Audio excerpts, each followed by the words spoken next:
नमस्कार दोस्तों, मैं रीटा चौधरी ब्लेसिंग्स टीम दिल्ली से बोल रही हूँ।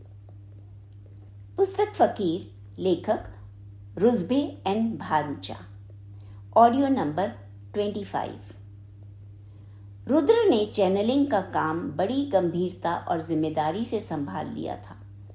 लोगों की संख्या दिन प्रतिदिन बढ़ती जा रही थी।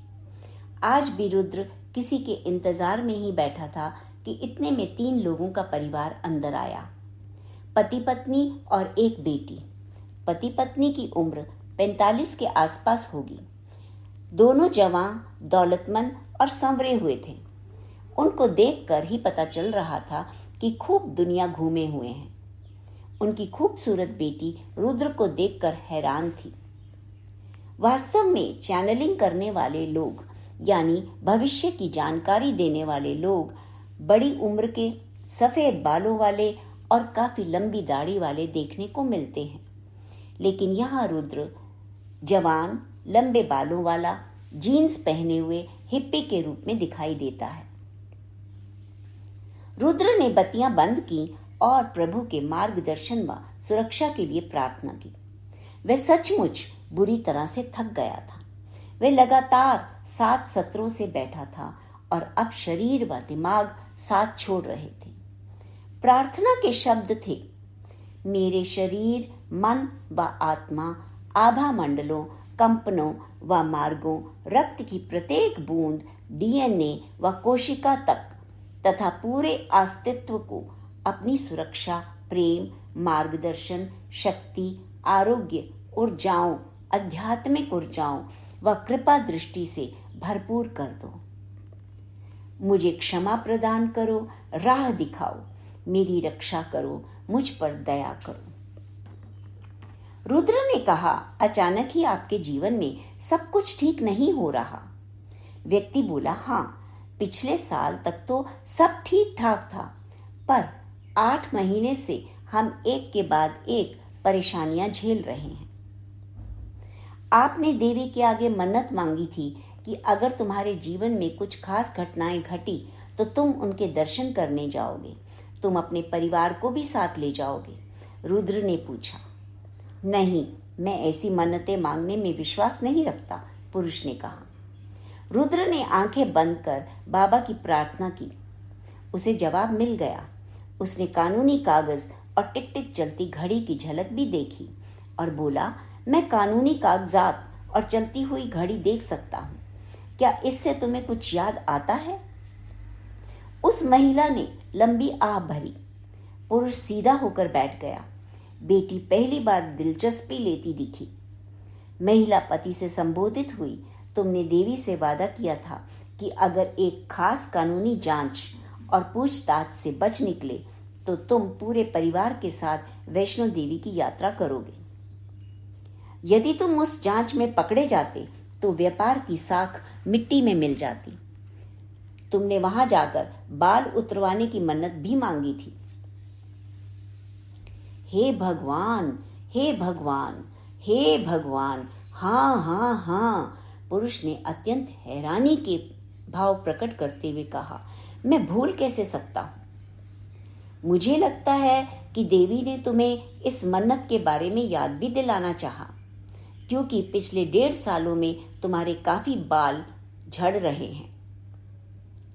रुद्र ने कहा, ओह अच्छा, इसी वजह से मैं गंजा होता जा रहा हूं। भाड़ में जाए सब, वो पुरुष गुस्से में बोला।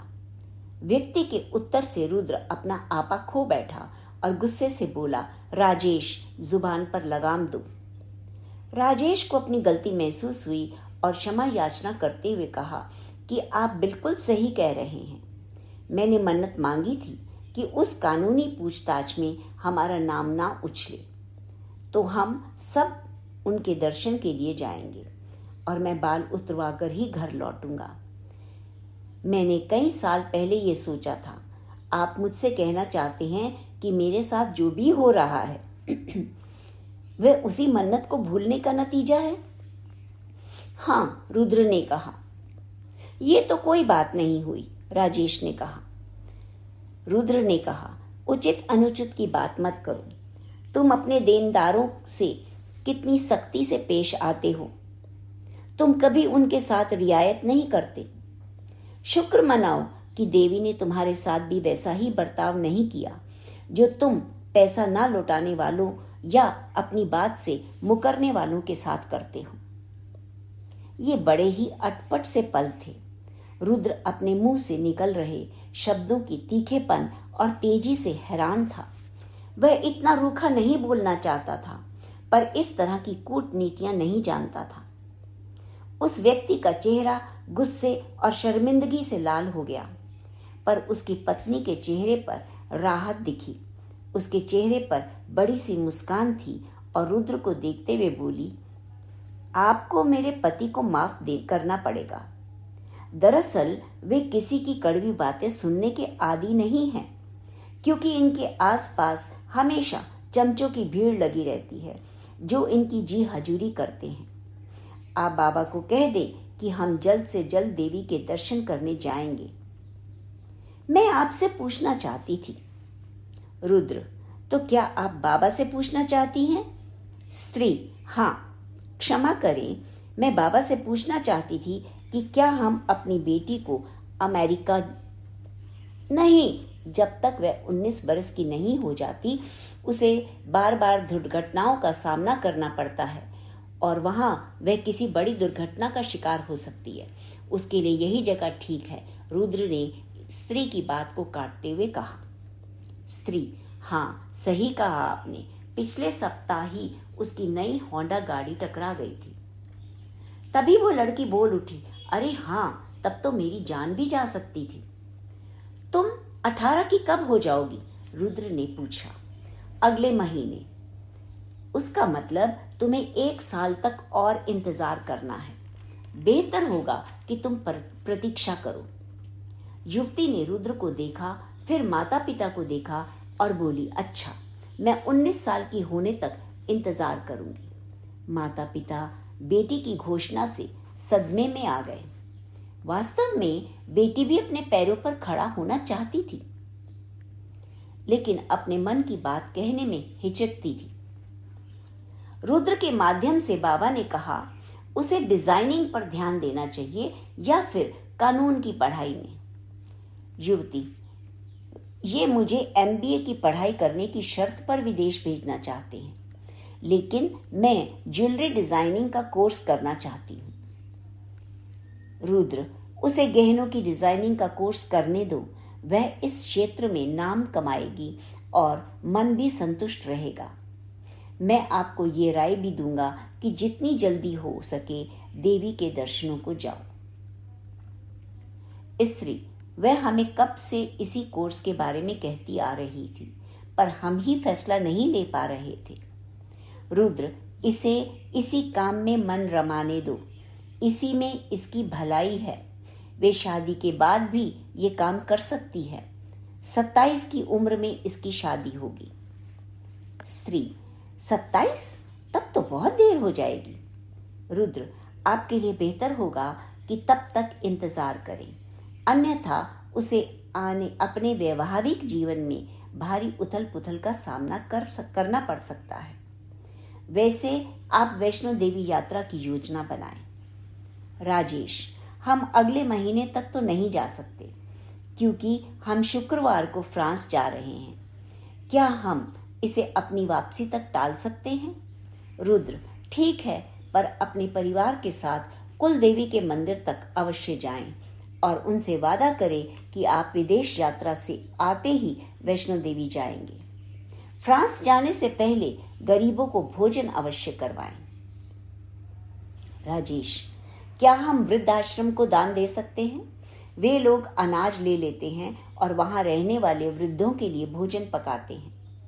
हम उन्हें 1 महीने या उससे अधिक समय के लिए अनाज भी दे सकते हैं।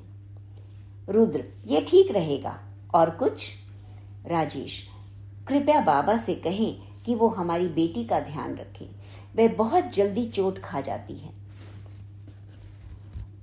रुद्र को अगरबत्तियों से गिरी राख एकत्र करनी थी। उसने बभूत को एक कटोरे में निकाल लिया और थोड़ी सी उस लड़की को देते हुए मन ही मन कुछ बुदबुदाया। और बोला, इस बबूत को छोटे लाल कपड़े में डालकर अपने पर्स में हमेशा साथ रखना। ध्यान रहे कि तुम इसके बिना घर से ना निकलो। क्या ऐसा करोगी? जी अवश्य, लड़की बोली। इसे अपने 19वें जन्मदिन तक साथ रखना। अगर चाहो तो बाद में सागर में बहा देना या अपने पास ही रखे रखना, रुद्र ने हिदायत दी। उस लड़की ने मुस्कुरा कर नमस्ते कहा। उसकी माँ ने रुद्र के पांव छुए और उस व्यक्ति ने सिर झुकाया और वे बाहर चले गए। अकेले बैठा रुद्र लौ को ताकता रहा। उसने शुद्धि व सुरक्षा के लिए अपनी प्रार्थना की, बाबा को धन्यवाद कहा और अपने सिर का बांधना उतार दिया। वह बुरी तरह से पस्त था। उसे धूम्रपान की जरूरत थी। अगले 1 घंटे से भी अधिक समय तक वह बरामदे के सोफे पर लेटा सागर को निहारता रहा। इतने में रुद्र के पास वह कुत्ता आ गया जिसे उसने ब्लॉन्डी का नाम दिया था। ब्लॉन्डी ने उसे प्यार से देखा और वहीं सोफे के पास पसर गया। कुत्ता और रुद्र दोनों ही सागर को निहारते रहे। एक मानव जाति के बारे में सोच रहा था और दूसरा प्रकृति की सुंदरता को निहार रहा था। तो दोस्तों, इस ऑडियो में इतना ही। मिलते हैं नेक्स्ट ऑडियो में। Thank you.